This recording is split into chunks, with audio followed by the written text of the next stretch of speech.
So welcome to our discussion on stress response versus reactivity.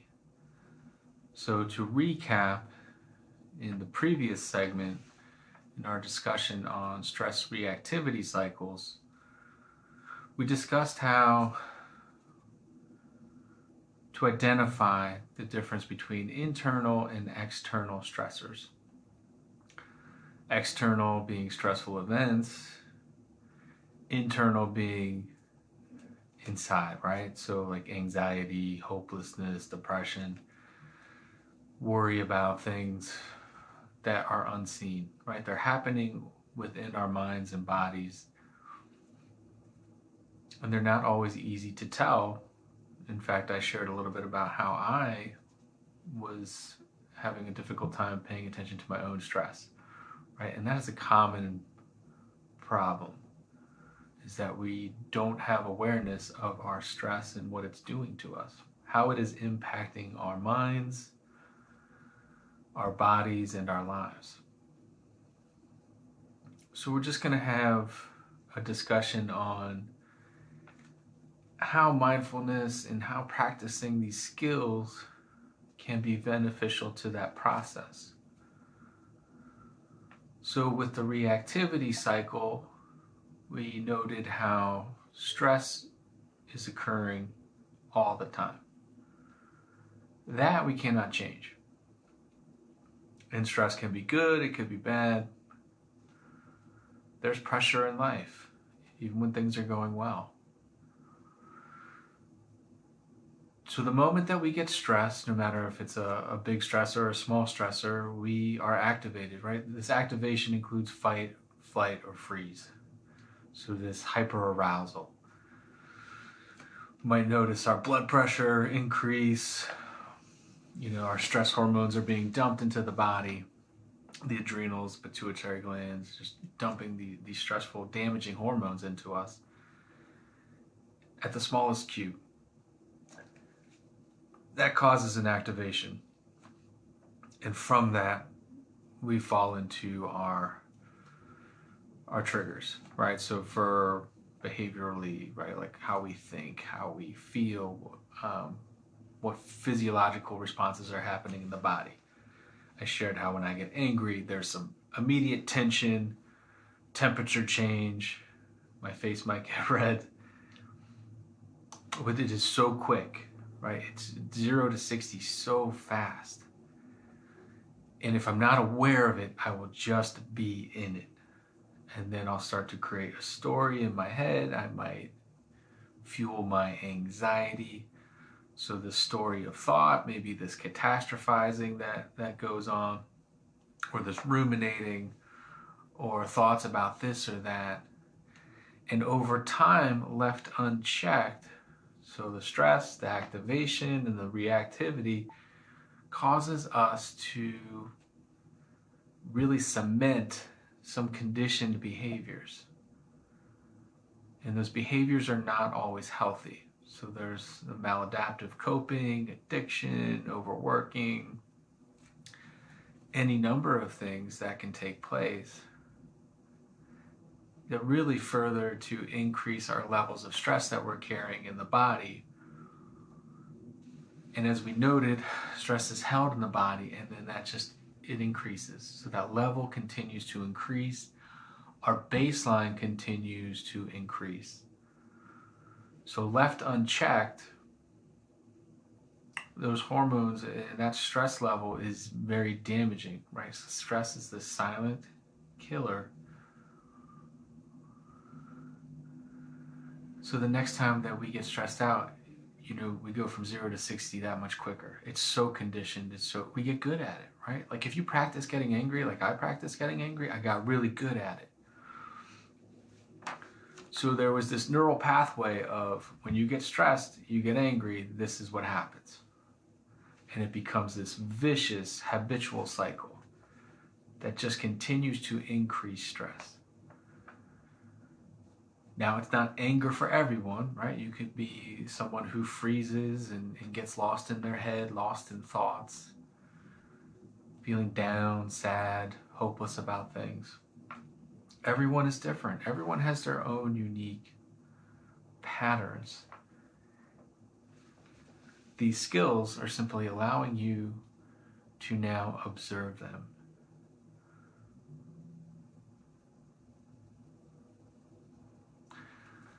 When you start to see the cycle that unfolds in the moment-to-moment awareness, we talk about the moment, the present moment being the only thing, the only moment you have to change anything about. Right? Life is only lived in the moment. It's not lived in the future. It's not lived in the past. This moment is the moment you have.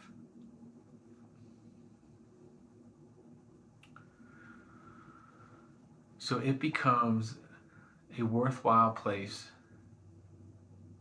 to do some skillful work. Now, as you become, and we'll throw some graphics up along the way,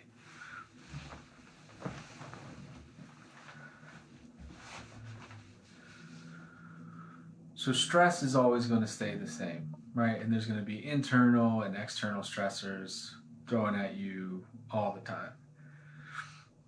Not too long ago, I had a great day and I just finished work, sat down to relax and have a conversation with a friend, and I got a phone call, and it is a scammer, but I didn't know that at the time, threatening me with some type of litigation.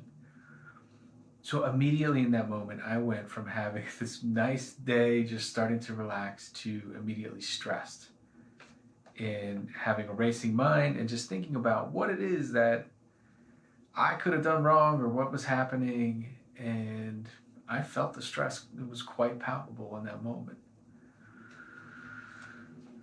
Now, this being the evening, there was nothing that I could do about this, right? Everything was closed for the day. So there was no one to call and solve this problem. And it was a scary problem that I was perceiving or told to be afraid of. Now, in that moment, I could continue to ruminate and worry about it and stress over it, obsess over it, but it wasn't going to change anything. And that would have continued to increase my level of stress. So I saw that path, and I've been down that path many times, and I didn't want to do it.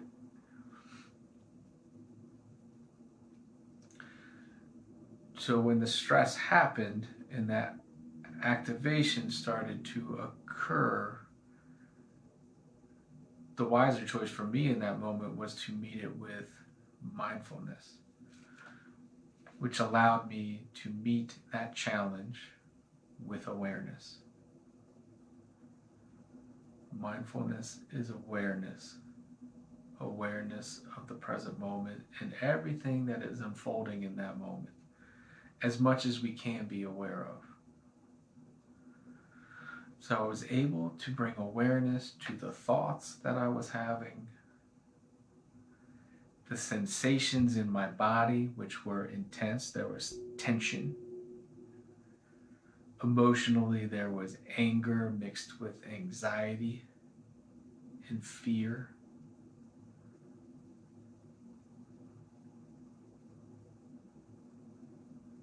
And that was playing out in real time.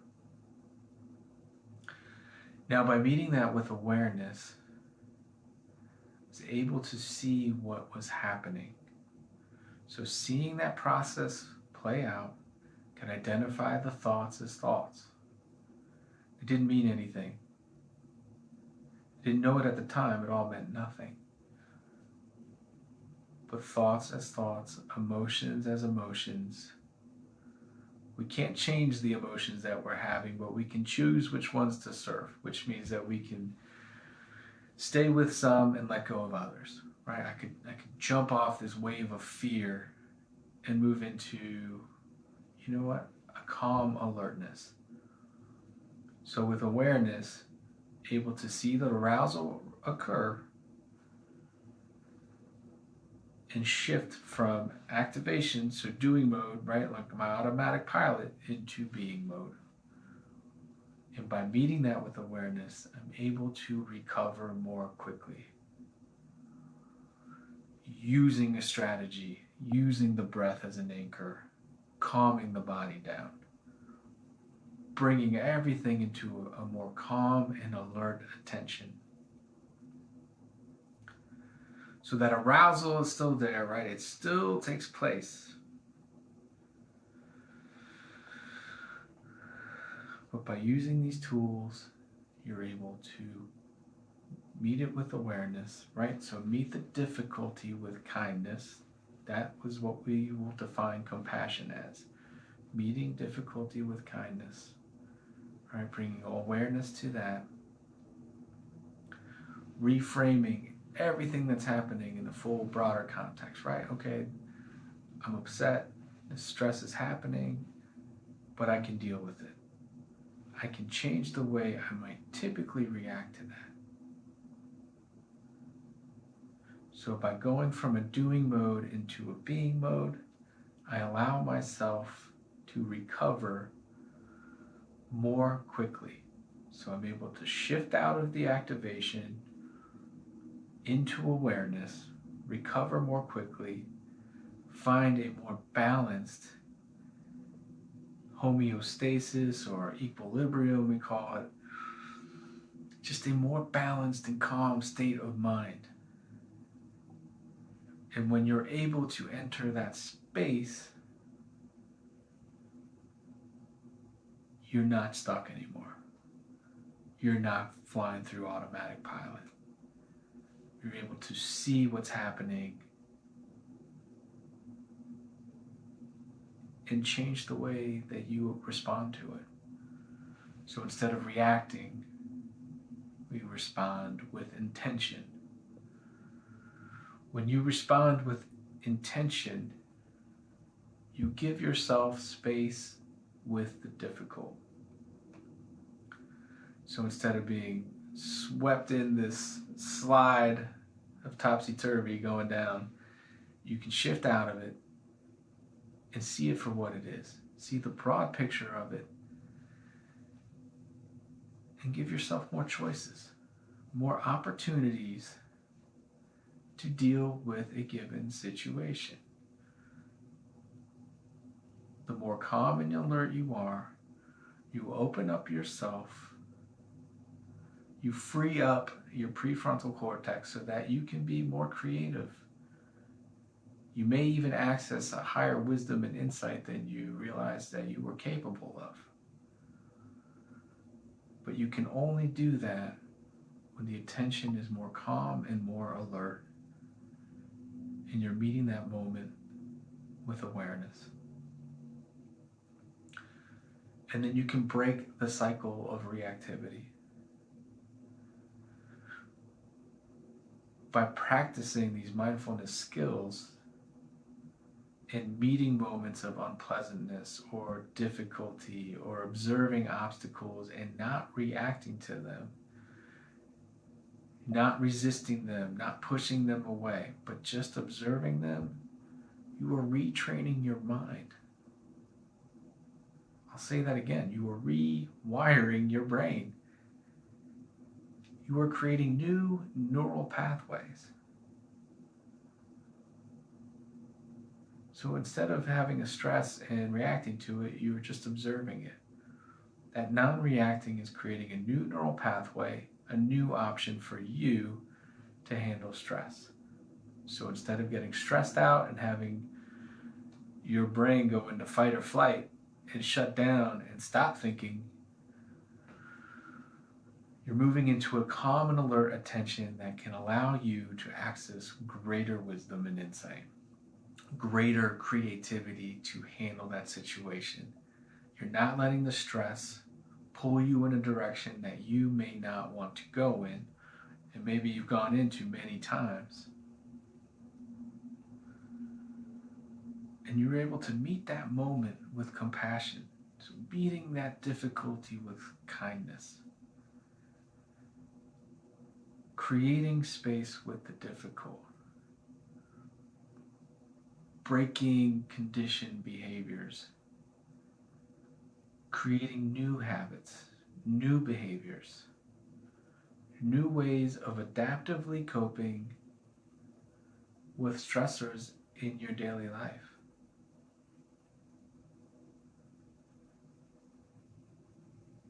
And in this way,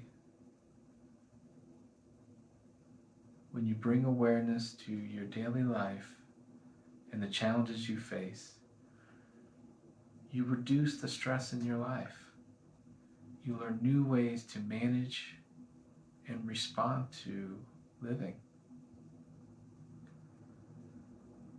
Yes, you understand that there are limitations, but now you can become open to an infinite number of possibilities and choices on how to proceed.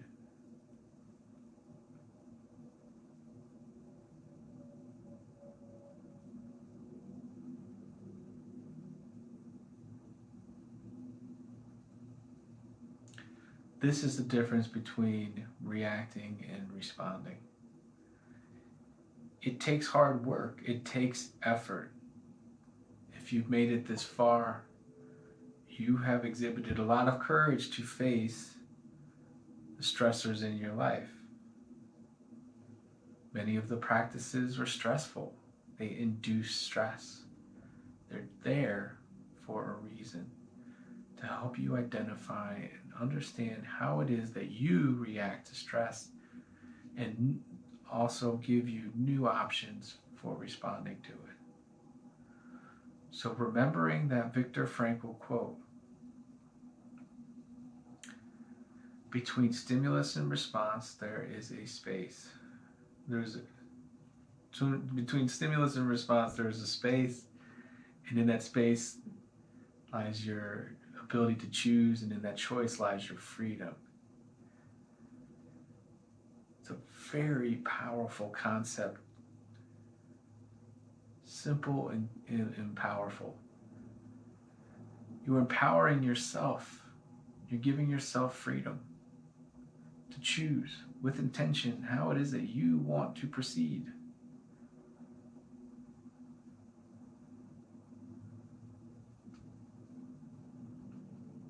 New options offer new possibilities, and knowing that, I wish you well as you take these lessons and this knowledge and proceed. Thank you.